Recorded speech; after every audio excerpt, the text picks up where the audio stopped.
Morning students, today మనం retrogressive metamorphosis కోసం discuss చేసుకుందాం. What is retrogressive metamorphosis? Retrogressive metamorphosis అంటే ఏంటంటే లార్వా ఫామ్ నుంచి అడల్ట్ ఫామ్ వరకు జరిగే చేంజెస్ని రెట్రోగ్రెసివ్ మెటామార్ఫోసిస్ అంట. సో ఇందులో ఏమవుతుందంటే లార్వాలో ఉండే కొన్ని స్టేజెస్ అనేవి అడల్ట్కి వచ్చేటప్పటికి అవి డీజనరేట్ అయిపోతాయి. లైక్ కొన్ని పార్ట్స్ కావచ్చు, దాని బాడీలో ఉండే టైల్, నోటోకోడ్ అలాంటి కొన్ని పార్ట్స్ ఏంటంటే లార్వా స్టేజ్లో మాత్రం ప్రజెంట్ అయి ఉంటాయి. బట్ అడల్ట్ స్టేజ్కి వెళ్ళేటప్పటికి ఏంటంటే ఆ పార్ట్స్ అన్నీ ఏమవుతాయంటే డీజనరేట్ అయిపోతాయి. సో ఇలాంటి ప్రాసెస్ని రెట్రోగ్రెసివ్ మెటామార్ఫోసిస్ అని అంట. What is mean by metamorphosis? Meta means after,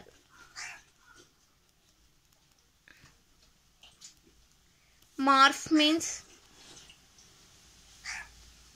form, oosis means state, metamorphosis means after form state. అంటే లార్వా స్టేజ్ తర్వాత అడల్ట్ స్టేజ్లో జరిగే చేంజెస్, లార్వా నుంచి అడల్ట్ వరకు చాలా ఆర్గానిజమ్స్లో చాలా చేంజెస్ జరుగుతూ ఉంటాయి. ఆ చేంజెస్ కోసం స్టడీ చేసేదే మెటామార్ఫోసిస్. సో మెటామార్ఫోసిస్ ఏం చేస్తుందంటే లార్వా స్టేజ్లో ఆర్గానిజం అనేది ఒక షేప్లో ఉంటుంది, బట్ అడల్ట్ స్టేజ్కి వెళ్ళేటప్పటికి అదే ఆర్గానిజం వేరొక షేప్లో కనిపిస్తుంది. లైక్ మన హెడ్మేనియా యొక్క స్ట్రక్చర్ కోసం డిస్కస్ చేసుకున్నాం. హెడ్మేనియా అనేది లార్వా స్టేజ్లో ఉన్నప్పుడు దాంట్లో టైల్ ప్రజెంట్ అయి ఉంది, నోటోకోడ్ అవన్నీ ప్రజెంట్ అయి ఉన్నాయి. బట్ ఏంటి అడల్ట్ స్టేజ్కి వచ్చేటప్పటికి దాని షేపు లార్వా స్టేజ్ లాగే ఉందా? లేదు. అడల్ట్ స్టేజ్కి వచ్చేటప్పటికి ఒక బ్యాగ్ లైక్ స్ట్రక్చర్లా చేంజ్ అయింది. సో దీన్ని మెటామార్ఫోసిస్ అంటారు. అంటే దాని షేప్ అనేది చేంజ్ అవుతూ ఉంటుంది. లార్వా స్టేజ్ నుంచి అడల్ట్ స్టేజ్కి వచ్చేటప్పటికి దాని షేప్ అనేది చేంజ్ అవుతూ ఉంటుంది. ఎంబ్రియానిక్ డెవలప్మెంట్ జరుగుతూ లార్వా ఫామ్ నుంచి అడల్ట్ ఫామ్ వరకు చేంజ్ అయ్యేదాన్ని మెటామార్ఫోసిస్ అంటారు. రెట్రోగ్రెసివ్ మెటామార్ఫోసిస్ అంటే కొన్ని పార్ట్స్ అనేవి డీజనరేట్ అయిపోతాయి, లేదా న్యూగా ఫామ్ అయితే, లేదంటే కొన్ని ఏంటంటే రీజనరేట్ అయిపోతాయి, నశించిపోతాయి అక్కడితో. ఓన్లీ లార్వా స్టేజ్లో మాత్రమే ఆ పార్ట్స్ ప్రజెంట్ అయి ఉంటాయి. అడల్ట్ స్టేజ్కి వచ్చేటప్పటికి ఆ పార్ట్స్ ఉండవు. ఈ ప్రాసెస్ని రెట్రోగ్రెసివ్ మెటామార్ఫోసిస్ అంటాం. మన ఎసిడియన్స్లో రెట్రోగ్రెసివ్ మెటామార్ఫోసిస్ కోసం డిస్కస్ చేసుకుందాం. ఎసిడియన్స్ మీన్స్ యూరోకార్డేటా, ట్యూనికేట్స్, ట్యూనిక్ లేయర్ ఉన్న ఆర్గానిజమ్స్ని ఎసిడియన్స్ అని పిలుస్తాం. లైక్ హెడ్మేనియా లైఫ్ సైకిల్ కోసం మనం డిస్కస్ చేసుకున్నాం కదా. దాంట్లో డెవలప్మెంట్ ఎలా జరుగుతుందో ఆర్గానిజంలో ఎగ్ స్టేజ్ నుంచి లార్వా స్టేజ్కి, లార్వా స్టేజ్ నుంచి అడల్ట్ స్టేజ్కి గ్యాస్ట్రులేషన్, బ్యాస్ట్రులేషన్ ప్రాసెస్ని యూజ్ చేసుకుని ఎలా డెవలప్మెంట్ జరుగుతుందో డిస్కస్ చేసుకున్నాం. సో ఈ ప్రాసెస్ని మనం రెట్రోగ్రెసివ్ మెటామార్ఫోసిస్లో డిస్కస్ చేసుకుంటాం.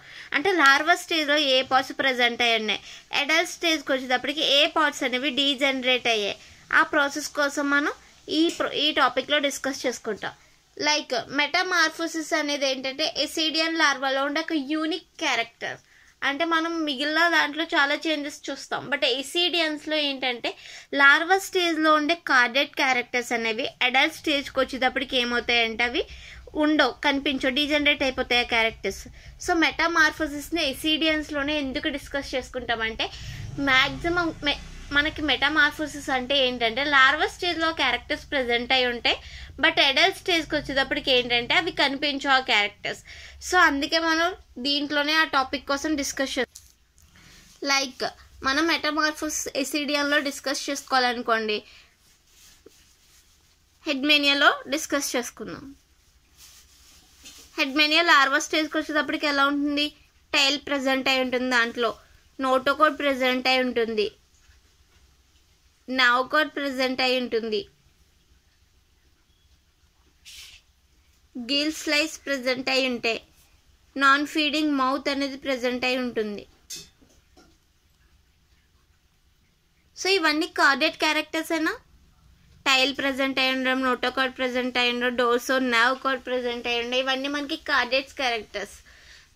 సో ఈ లార్వా స్టేజ్లో ఏంటి, దీంట్లో ఈ కార్డెట్స్ క్యారెక్టర్స్ అన్నీ ప్రజెంట్ అయి ఉంటున్నాయి. బట్ ఏంటంటే అడల్ట్ ఫామ్కి వచ్చేటప్పటికి టైల్ అనేది డిజపియర్ అయిపోతుంది, నోటోకోడ్ కూడా డిజపియర్ అయిపోతుంది, నావ్కోడ్ అనేది న్యూరో గ్యాంగ్లియా కింద చేంజ్ అయిపోతుంది, గిల్ స్లైస్ అనేవి ఉండొచ్చు లేదా ఉండకపోవచ్చు, నాన్ ఫీడింగ్ నుంచి ఫీడింగ్ స్టేజ్కి వచ్చేస్తుంది. దీంట్లో లార్వా అనేది ఫ్రీ స్విమ్మింగ్ స్టేజ్లో ఉంటుంది. బట్ అడల్ట్కి వచ్చేటప్పటికి సెడెంటరీ.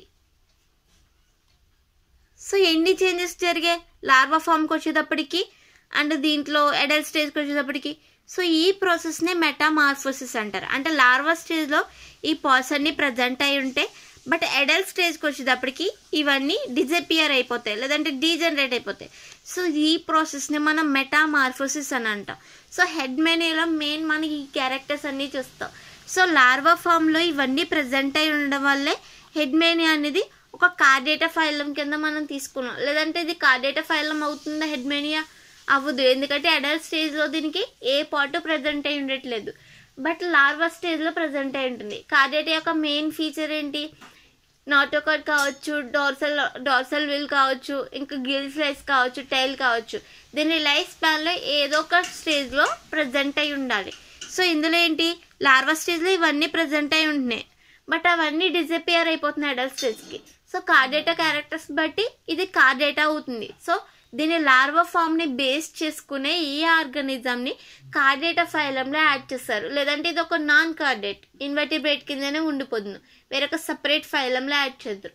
కానీ ఏంటంటే దీంట్లో ఈ క్యారెక్టర్స్ అన్ని ప్రజెంట్ అయ్యి ఉండడం వల్ల ఒక స్టేజ్లో ఇది ఏమవుతుంది, ఈ ఆర్గానిజం హెడ్ మేనియా వచ్చేటప్పటికి మనకి కార్డేటాలోకి యాడ్ చేస్తారు. ఓకే, మనం ఇప్పుడు ఈ టైప్ ఆఫ్ మెటామార్ఫోసిస్ అనేది 2 టైప్స్ కింద ఉంటుంది. Degenerative or retrogressive. లార్వా నుంచి అడల్ట్ స్టేజ్కి చేంజ్ అయ్యే ఫామ్ని రెట్రోగ్రెసివ్ మార్ఫోసిస్ అని చెప్పుకున్నాం. సో ఈ రెట్రోగ్రెసివ్ మార్ఫోసిస్ జరుగుతున్న ప్రాసెస్లో చాలా చేంజెస్ జరుగుతూ ఉంటాయి. ఆ చేంజెస్ అనేవి మెయిన్ 2 టైప్స్ ఉంటాయి.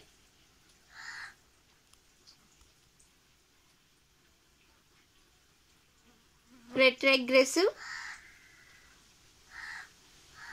ప్రోగ్రెసివ్. సో లార్వా స్టేజ్ నుంచి అడల్ట్ స్టేజ్కి ఆర్గానిజం ఫార్మేషన్ జరుగుతున్నప్పుడు దాంట్లో చేంజెస్ అనేవి 2 టైప్స్ జరుగుతాయి, retrogressive changes and progressive changes. Retrogressive చేంజెస్లో ఏం జరుగుతుంది, ఇది ఒక టైప్ ఆఫ్ మెటామార్ఫోసిస్. అంటే ఏమవుతుంది దీంట్లో, లైక్ హెడ్ మేనియాలో చెప్పుకున్నాం, ఫ్రీ స్విమ్మింగ్ లార్వా అనేది ఎలా చేంజ్ అవుతుంది, సెడెంటరీ అడల్ట్ కింద చేంజ్ అవుతుంది. దాన్ని రెట్రోగ్రెసివ్ చేంజెస్ అని పిలుస్తాం. రెట్రోగ్రెసివ్ చేంజ్ అనేది లైక్ లార్వా అనేది ఎలా ఉంటుంది, దీంట్లో యాక్టివ్గా ఉంటుంది అండ్ ఫ్రీ స్విమ్మింగ్ చేస్తూ ఉంటుంది. అంటే దీంట్లో లార్వా స్టేజ్లో వచ్చేటప్పటికి స్పెషల్ సెన్స్ ఆర్గన్స్ కూడా ప్రజెంట్ అయ్యి ఉంటాయి. అంటే కార్డేట్స్లో ఉండే special organs notochord, dorsal nerve cord and ఇంకా గిల్స్ slits, tail, post anal tail, ఇవన్నీ దీని లార్వా స్టేజ్లో ప్రజెంట్ అయి ఉంటున్నాయి రెట్రోగ్రెసివ్లో. అండ్ ఇది ఫ్రీ స్విమ్మింగ్, అంటే మూమెంట్ అనేది ఉంటుంది దీంట్లో.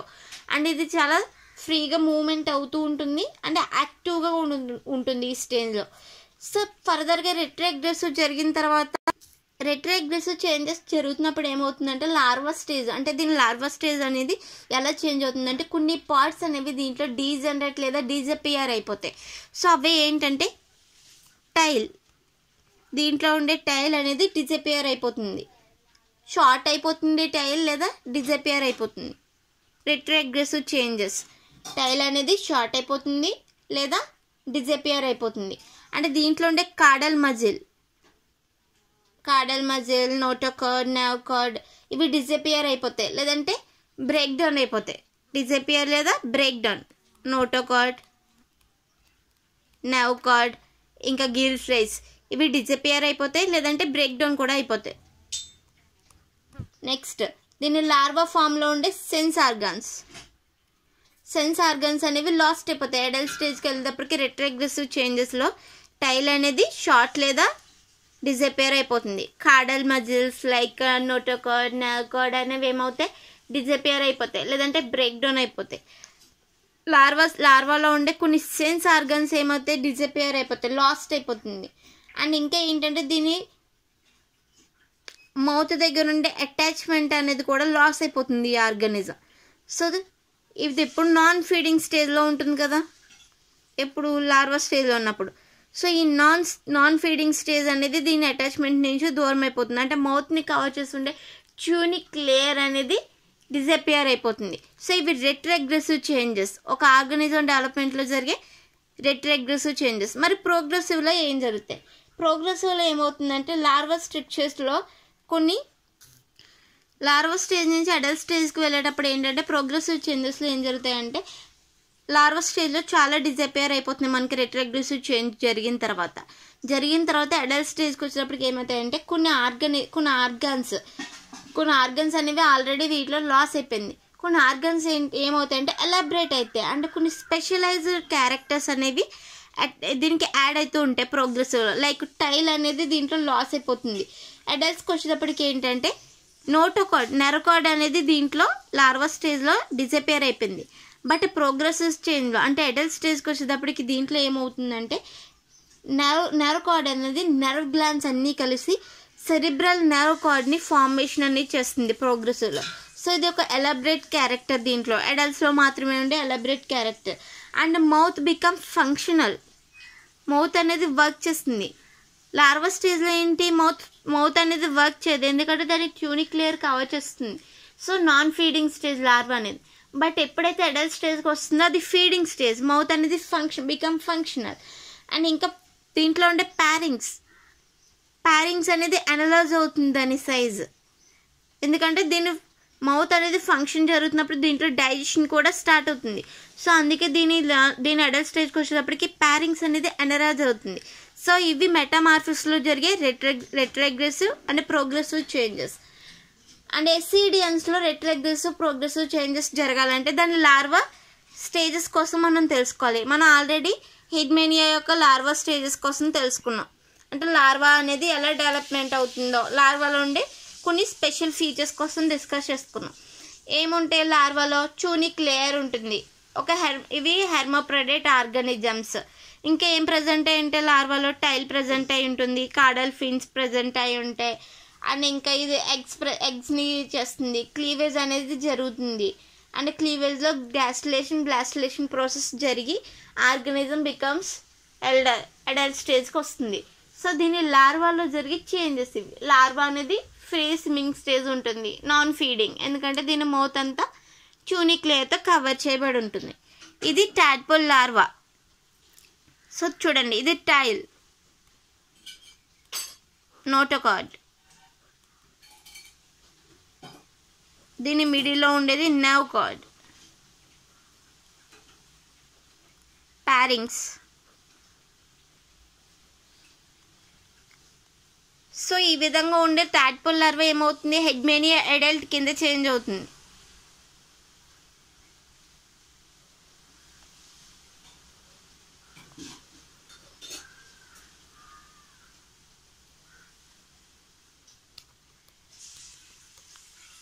సో హెడ్మేనియా అడల్ట్ అనేది ఒక బ్యాగ్ లెగ్ స్ట్రక్చర్లో ఉంటుంది. సో దీంట్లో టైల్ అనేది ప్రజెంట్ అయి ఉండదు, నోటోకార్డ్, నాకోర్డ్ ఇవేమీ ప్రజెంట్ అయి ఉండవు. బట్ ఇదేంటి, ఈ ఆర్గానిజం అంటే దీని నుంచి మెటామార్ఫోసిస్ జరిగి అడల్ట్ ఫామ్ అనేది వచ్చింది. సో ఇలా ఈ విధంగా ఎసిడియన్స్ లార్వాలో ఏమేమి ఉన్నాయి, టైల్ ప్రజెంట్ అయి ఉంది. సో ఇది 1 millimeter సైజ్ అనేది అటెండ్ చేస్తుంది. నోటోకార్డ్ ప్రజెంట్ అయింది, దీంట్లో నెర్వ్ ప్రజెంట్ అయింది, ప్యారింగ్స్ ప్రజెంట్ అయింది. సో అన్ని పార్ట్స్ ప్రజెంట్ అయి ఉన్నాయి. దీని మౌత్ ఏంటి, ట్యూనిక్ లేయర్తో కవర్ చేయబడి ఉంటుంది.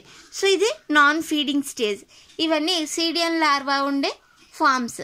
బట్ దీంట్లో మెటామార్ఫోస్ చేంజెస్ జరుగుతున్నప్పుడు ఏమవుతుంది, టైల్ అనేది ఏమవుతుంది, డిజపియర్ అయిపోతుంది. దీని టైల్ అనేది డిజపియర్ అయిపోతుంది. అండ్ ఇంకా దీని కాడల్ ఫిన్స్ అంటే టైల్ దగ్గర ఉండే మజిల్స్ కావచ్చు, నోటోకార్డ్ కావచ్చు, నెర్వ్ కార్డ్ ఇవన్నీ డిజపియర్ అయిపోతాయి. అంటే దీని ప్యారింగ్స్ ఏంటంటే లార్వా స్టేజ్లోకి వచ్చేటప్పటికి చాలా షార్ట్ ఫామ్గా ఉంటుంది. బట్ అదే అడల్ట్ స్టేజ్కి వచ్చేటప్పటికి ఏమవుతుంది, ఆ షార్ట్ ఫామ్ కాస్త చాలా లాంగ్గా అవుతుంది. సో దీంట్లో ఉండే టైల్ డిజపేర్ అయిపోతుంది, నోటోకార్డ్, నెర్వ్ కార్డ్ అనేవి డిజపేర్ అయిపోతున్నాయి, ప్యారింగ్స్ అనేది ఎనలైజ్ అవుతుంది మెటామార్ఫోస్ చేంజెస్లో అడల్ట్లోకి వచ్చేటప్పటికి. అండ్ ఇంకా దీని మౌత్ బికమ్ ఫంక్షనల్ అవుతుంది, ఎందుకంటే దీనిపైన ఉన్న ట్యూనిక్ లేయర్ ఏమవుతుంది, రిమూవ్ అయిపోతుంది. ఫైనల్గా ఏమవుతుంది, ఈ ఫ్రీ స్విమ్మింగ్ లార్వల్ ఫామ్ అనేది అడల్ట్ ఫామ్ కింద చేంజ్ అవుతుంది. ఈ అడల్ట్ ఫామ్ అనేది సెడెంటరీ. సో దీంట్లో ఉండే క్యారెక్టర్స్ దీంట్లో ప్రజెంట్ అయ్యలేరు, దీంట్లో ఉండే క్యారెక్టర్స్ దీంట్లో ప్రజెంట్ అయ్యలేవు. సో మెటామార్ఫోసిస్ ఏంటంటే లార్వా ఫామ్ నుంచి అడల్ట్ ఫామ్కి ఆర్గనిజం చేంజ్ అవుతున్నప్పుడు దాని బాడీలో స్ట్రక్చర్లో చాలా చేంజెస్ జరుగుతూ ఉంటాయి. ఈ ప్రాసెస్నే మెటామార్ఫోసిస్ ప్రాసెస్ అని అంటాం. సో అడల్ట్కి అండ్ లార్వా స్టేజ్కి ఎటువంటి కంపారిజన్ ఉండదు, షేప్లో కావచ్చు, స్ట్రక్చర్లో కావచ్చు. సో చాలా ఆర్గానిజమ్స్లో ఇలా జరుగుతూ ఉంటుంది. లార్వా స్టేజ్లో ఉండే ఫామ్స్ అనేవి అడల్ట్ స్టేజ్లో ఉండవు, అడల్ట్ స్టేజ్లో కనిపించే ఫామ్స్ అనేవి లార్వా స్టేజ్లో కనిపించవు. లైక్ మనం వేరే ఆర్గానిజమ్స్లో మెటామార్ఫోసిస్లో చూసామనుకోండి, లైక్ లార్వా స్టేజ్ నుంచి జరిగేది. బటర్ఫ్లైలో చూసామనుకోండి, బటర్ఫ్లైలో కూడా అంతే కదా, దాన్ని లార్వా స్టేజ్ నుంచి అడల్ట్ స్టేజ్కి వెళ్ళేటప్పటికి చాలా చేంజెస్ జరుగుతూ ఉంటాయి మెటామార్ఫోసిస్లో. లైక్ ఎగ్ నుంచి క్యాటర్పిల్లర్ వస్తుంది, క్యాటర్పిల్లర్ నుంచి బటర్ఫ్లైకి వస్తుంది. సో కకూన్ స్టేజ్, దీని మిడిల్లో చాలా స్టేజెస్ జరుగుతూ ఉంటాయి. సో దీంట్లో ఎగ్ స్టేజ్ నుంచి అడల్ట్ స్టేజ్కి వచ్చేటప్పటికి ఏదైనా కంపారిజన్ ఉందా ఎగ్కి బటర్ఫ్లైకి? లేదు. ఇలా లార్వా స్టేజ్కి అడల్ట్ స్టేజ్కి ఎటువంటి కంపారిజన్ ఉండకుండా చాలా చేంజెస్ జరిగే ప్రాసెస్ని మెటామార్ఫోసిస్, రెట్రోగ్రెసివ్ మెటామార్ఫోసిస్ అని అంటాం. సో ఇది ఎసిడియన్స్లో జరిగే రెట్రోగ్రెసివ్ మెటామార్ఫోసిస్. దీంట్లో వచ్చేటప్పటికి ఏమైంది, లార్వా స్టేజ్ అనేది అడల్ట్ స్టేజ్ కింద చేంజ్ అయింది. సో దీంట్లో చాలా చేంజెస్ జరిగాయి. దీంట్లో ఆర్గాన్స్లో కావచ్చు, స్ట్రక్చర్లో కావచ్చు, షేప్లో కావచ్చు, చాలా చేంజెస్ జరిగాయి. సో మనం దీన్ని సిగ్నిఫికెన్స్ కోసం డిస్కస్ చేసుకుందాం. ఓకే, సిగ్నిఫికెన్స్లో ఫస్ట్ మనం దీన్ని టాక్సానమిక్ సిగ్నిఫికేషన్ కోసం డిస్కస్ చేసుకుందాం. So what is mean by taxonomic? దానికి నేమింగ్ ఇచ్చే ప్రాసెస్ని మనం టాక్సానమిక్ ప్రాసెస్ అని చెప్తాం. సో దీనిలో టాక్సానమిక్ ప్రాసెస్, దీని లార్వా స్టేజ్కి వచ్చేటప్పటికి అన్ని ఆర్గన్స్ ప్రజెంట్ అయి ఉంటున్నాయి, నోటోకార్డ్, నైకోర్డ్, గిల్ సెల్స్. సో ఇవన్నీ ఉండడం వల్లే ఈ ఆర్గనిజం అనేది లైక్ ఎసిడియన్ అనేది ఒక టైప్ ఆఫ్ వర్టిబ్రేట్లే యాడ్ చేశారు, అంతేనా? లైక్ దీని లార్వా స్టేజ్లో నోటోకార్డ్ ఇవేమి ప్రజెంట్ అయ్యి లేవనుకోండి, దీని అడల్ట్ స్టేజ్లో ఏవైతే ప్రజెంట్ అయినాయో దీని లార్వా స్టేజ్లో కూడా అవే ప్రజెంట్ అయినాయి. సో ఇప్పుడు ఇది వర్టిబ్రేట్ అవుతుందా, కార్డియేట్ అవుతుందా? కార్డియేట్ అవ్వదు. ఇవన్నీ ప్రజెంట్ అయి ఉండడం వల్ల ఏదో ఒక స్టేజ్లో, మనకి కార్డియేట్ అంటే ఏంటి, దీని ఏదో ఒక లైఫ్ స్టేజ్లో నోటోకార్డ్ అనేది ప్రజెంట్ అయి ఉండాలి. సో దీని లార్వా స్టేజ్లో ఇది నోటోకార్డ్ అనేది ప్రజెంట్ అయి ఉండడం వల్ల ఈ ఆర్గానిజం మనం కార్డియేట్ ఫ్యామిలీలో ఫైలంలో యాడ్ చేశారు. లేదంటే ఇది వేరొక ఇన్వెర్టిబ్రేట్ ఫైలంలో యాడ్ చేద్దాం సపరేట్గా. బట్ ఇది దీనికి ఒక యూజే కదా, కార్డియేట్ ఫైలంలో యాడ్ చేయడానికి ఒక యూజ్ దీని లార్వల్ ఫామ్ అనేది. నెక్స్ట్ దీని పైలోజెనెటిక్ సిగ్నిఫికెన్స్. సో దీని లార్వా స్టేజ్లో వచ్చేటప్పటికి ఇది free swimming organism. But adult స్టేజ్కి వచ్చేటప్పటికి ఏంటిది, సెడెంటరీ ఆర్గానిజం కింద ఉంటుంది. బట్ దీనికి ఒక యూజ్ ఉంది, ఏంటంటే మౌత్. దీన్ని లార్వా స్టేజ్లో మౌత్ అనేది ఫంక్షన్ చేస్తుందా, వర్క్ చేస్తుందా? చేయట్లేదు. బట్ అడల్ట్ స్టేజ్కి వచ్చేటప్పటికి ఏమవుతుంది, మౌత్ అనేది బికమ్ ఫంక్షనల్. సో దీనికి ఇది ఒక యూజ్ఫుల్ క్యారెక్టర్ మెటామార్ఫోసిస్ జరగడం వల్ల. నెక్స్ట్ కొన్ని క్యారెక్టర్స్ అనేవి డిసపియర్ అయిపోతాయి. లైక్ అడల్ట్స్లో ఉండే క్యారెక్టర్స్ అనేవి లార్వా స్టేజ్లో లేవు, లార్వా స్టేజ్లో ఉండే క్యారెక్టర్స్ అనేవి అడల్ట్ స్టేజ్లో లేవు. సో ఇది కూడా దీనికి ఒక character. Like free swimming larva నుంచి సెడెంటరీ అడల్ట్ కింద ఇది చేంజ్ అవుతుంది. అండ్ దీని ఎంబ్రియోనిక్ నుంచి అలా చేంజెస్ జరుగుతున్నాయి, చాలా క్లీవేజెస్, గ్యాస్ట్యులేషన్, బాస్ట్యులేషన్ అన్నీ జరుగుతాయి. బట్ ఏంటంటే రెట్రోగ్రెసివ్ మెటామార్ఫోసిస్ అనేది ఓన్లీ ఎసిడియన్ ఆర్గానిజమ్స్ మాత్రమే ఎగ్జిబిట్ చేస్తాయి.